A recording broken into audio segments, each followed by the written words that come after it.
Aujourd'hui, on va parler de boucles d'oreilles, et en particulier des attaches ou crochets de boucles d'oreilles. Peut-on en fabriquer soi-même pour personnaliser ses bijoux? Et comment faire? C'est parti!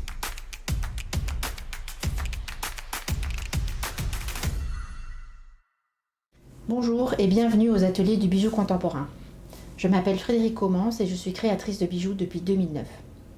Je suis aussi formatrice en bijouterie artisanale et en bijouterie contemporaine depuis 2016, aussi bien dans mon atelier ici que en ligne. Alors, la thématique du jour, ce sont vos crochets ou attaches de boucles d'oreilles. On va envisager ce sujet sous deux axes. Alors, nous avons les formats de boucles d'oreilles, d'attaches de boucles d'oreilles, et nous avons les outils et les techniques qui permettent de les créer. C'est un sujet que j'ai déjà développé dans mes formations en ligne à propos des boucles d'oreilles, et donc je vous en livre ici un extrait de ma formation froissée-plissée. On y va, rentrons dans le vif du sujet. Alors ici, je vais vous parler avant tout des différentes possibilités de mise en forme sans vous montrer la mise en forme, simplement parce que c'est plus facile de pouvoir vous donner un panel large et puis après on rentrera dans des choses plus explicatives sur vraiment les gestes avec les outils.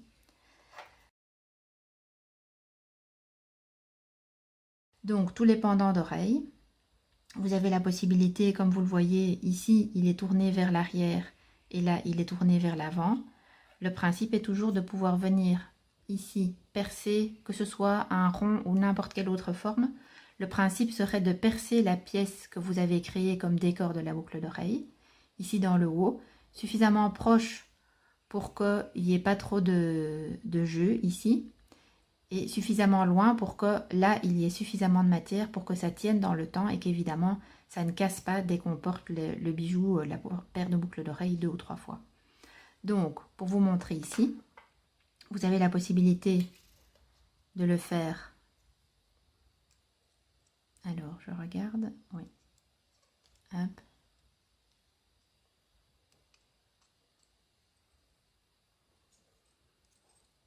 Donc, ceci, comme vous le voyez, la petite goutte est devant et la tige de boucle d'oreille derrière. Et vous allez voir pour l'autre. Donc, ça veut dire que, pour vous donner encore une petite explication, on voit la goutte dans le décor de boucle d'oreille. Si on fait l'autre système, donc on va reposer celui-ci. Si on fait le système qui est tourné vers l'arrière,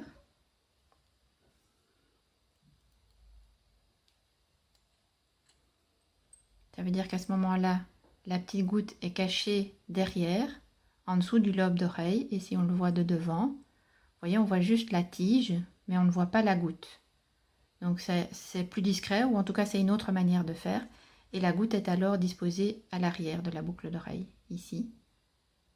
On le voit à l'arrière. Les deux fonctionnent et ce sera vraiment un choix esthétique de décider si on le met à l'avant ou à l'arrière. C'est vraiment comme vous le souhaitez. Vous avez aussi la possibilité de le faire avec une tige sans la goutte au bout. Et alors on va éventuellement directement ici percer. Si on imagine que ceci est la boucle d'oreille avec la fixation comme ceci et qu'il va y avoir un retour, donc droit, passe dans l'oreille et retour, ça veut dire qu'il faudra éventuellement percer ici, dans le haut de la tige. C'est possible quand c'est suffisamment épais. Il faut tenir compte du fait que la tige qui rentre dans l'oreille doit être d'environ 0,9. Ça c'est l'idéal, c'est ce qui convient à peu près à tout le monde. 0,8 ça devient fin. 1 en général c'est déjà assez épais. Ça rentre difficilement chez certaines personnes. Donc à voir un petit peu en fonction de vous ou des personnes pour qui vous le fabriquez. Mais en général, le 0,9 fonctionne bien pour la plupart des gens. Alors, vous avez la possibilité de faire ces différentes formes ici. Je vous en ai montré plusieurs que j'ai travaillées de différentes manières. Vous le faites avec la pince ronde, la pince plate et la pince demi-ronde. Ces trois pinces-là, dans l'ensemble, vont vous aider à faire ces différentes formes. Vous avez la possibilité de le faire sur base d'un dessin. Vous retrouverez ces différents motifs dans une pièce jointe dans la formation. Et vous pourrez alors suivre sur base de la photo ou sur base d'un simple dessin d'un gabarit. Vous pourrez suivre avec la pince et venir mettre petit à petit le fil sur le dessin, la photo que vous aurez imprimée, et petit à petit avec la pince. Donc imaginons ici, c'est avec la pince plate. Simplement venir pincer le fil et tirer pour pouvoir mettre en place.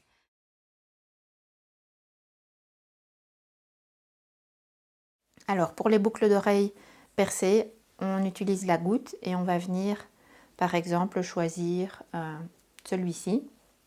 Alors on voit qu'au début on a un petit retour, donc avec la pince ici ronde, on va simplement faire un petit coude comme ceci. Et vous voyez que c'est plutôt mes doigts qui tirent le long de la pince et ici je serre suffisamment fort pour que ça reste coincé dedans. Donc on a déjà le coude. Et maintenant on va venir former avec la pince demi-ronde.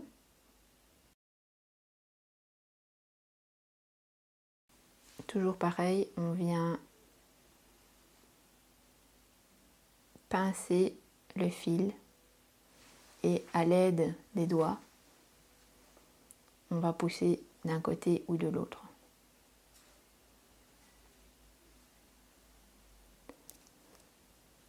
Alors, voici. Et donc vous voyez que j'ai profité, en général, il y a déjà un aspect arrondi quand vous achetez le fil. En général, il arrive comme ceci, en bobine on va dire. En tout cas, il est enroulé en rond. Et donc moi, je profite de son arrondi pour pouvoir avoir cette partie-ci à travailler en moins.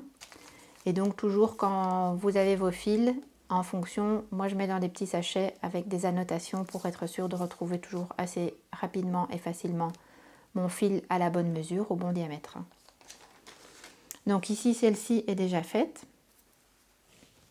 Et donc, celle-ci pourrait fonctionner pour un de ces modèles-ci. En général, on va faire en sorte que vous aurez ici le trou et là la tache. En général, on fait en sorte que la tige ici derrière ne dépasse pas la boucle d'oreille. Vous pourriez la faire un peu plus courte, mais moi je trouve qu'on les perd moins facilement quand elles sont un petit peu plus longues. Et on n'oublie pas d'attacher le petit silicone. Donc simplement engager le petit silicone, éventuellement juste derrière la boucle d'oreille. Il y en a qui aiment bien le mettre vraiment juste derrière le lobe de l'oreille, donc ça c'est vraiment comme vous le souhaitez. Donc éventuellement ici on peut faire un autre exemple. On va essayer celui qui est un peu plus en carré. Alors, vous voyez qu'ici, il partait en arrière, là, il part en avant. Le principe de base reste le même. Donc, ici, on cale. Je pousse avec mon doigt, on cale et on remonte la petite goutte, comme ceci. Et on profite toujours, alors, ici, en vous expliquant, je n'ai pas fait tout à fait attention, donc on veille à ce que ce soit dans l'alignement de la courbe. Ici, on va même plutôt prendre une pince plate, ce sera plus facile.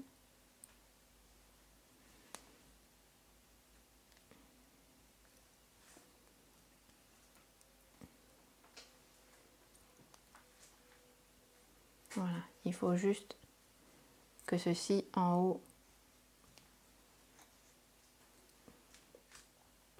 soit dans le bon alignement. On fait en sorte qu'il soit droit.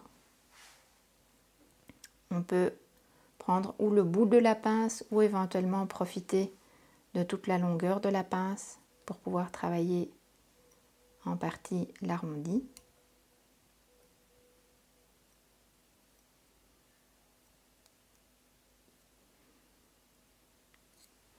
Ensuite, donc on a cette partie-là à l'avant. Et où on peut ici prendre le bec large, si on a un lobe d'oreille plus ou moins large, ou éventuellement le bec plutôt fin. Moi en général je prends plutôt le fin et je vais me placer à peu près à 1 cm ici au-dessus. Donc j'ai fait le premier coude et je vais me placer ici à peu près à 1 cm. Ici au bout, vous vous rendez compte que c'est trop petit pour un lobe d'oreille, donc vous mettez-vous au moins à peu près à ce type de largeur là. Ici sur ma pince c'est au milieu, sur la vôtre ce sera peut-être à un autre endroit, mais imaginez l'épaisseur d'un lobe d'oreille, c'est à peu près un demi-centimètre. Et donc on va faire, on pousse autour de la pince en avant et en arrière. Et donc ici ce sera même un petit peu moins large que celui-là.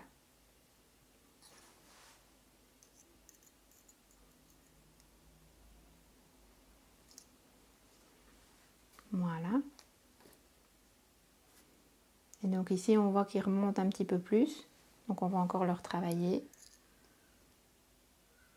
Comme ceci. Alors la boule ici est légèrement basse. Donc on reprend la pince ronde avec vraiment la pointe. On va venir juste soulever légèrement la pointe. Voilà.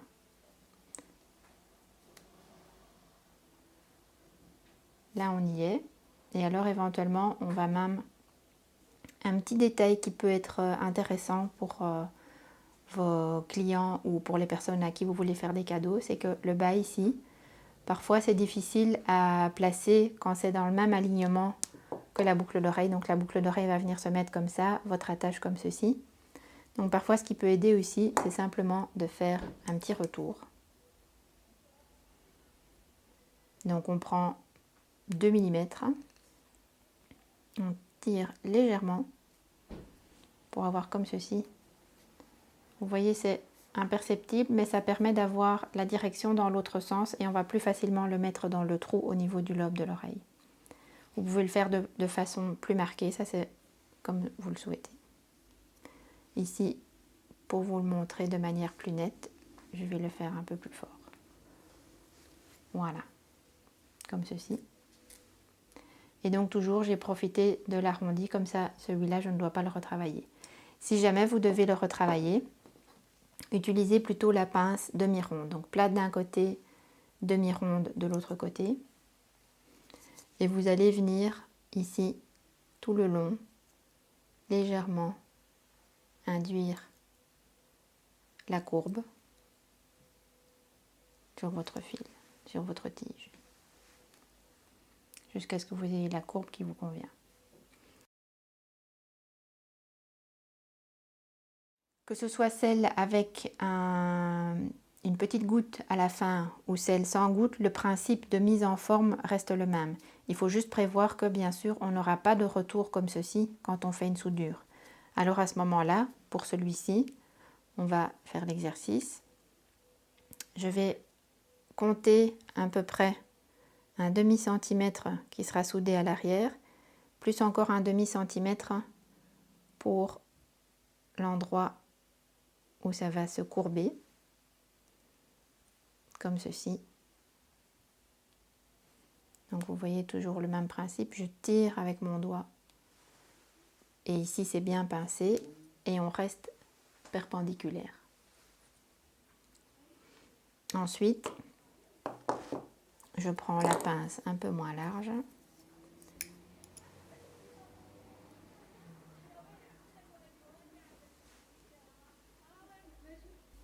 et je viens faire le pli derrière. Voilà. Alors ici, ça part un peu trop vers le haut, donc toujours venir recorriger en fonction de l'effet qu'on veut avoir. Donc ici, ce serait soudé comme ceci. On voit que là c'est un petit peu trop long, donc ça c'est quelque chose qu'on pourra recouper après. Et alors je vous conseille d'aplatir légèrement ceci. Alors ici pour l'exercice, je vous ai montré en le mettant en forme, mais normalement l'idéal c'est de souder la tige à plat, droit, comme ça vous aurez plus facile à la souder. Et puis après, mettre en forme avec la pince, avec la tige directement soudée dessus. Donc ici, la préparation à faire avec la tige droite, c'est le bout que vous allez souder. Sur un demi-centimètre, il doit être légèrement plus plat. Et donc avec un petit marteau, alors ou celui-ci ou celui que vous avez bien sûr à disposition dans l'atelier. Moi j'en ai un petit, ça permet simplement de taper sur une zone bien précise. Vous pouvez simplement utiliser celui que vous avez à l'atelier. Vous allez le faire de manière plus légère s'il est plus grand.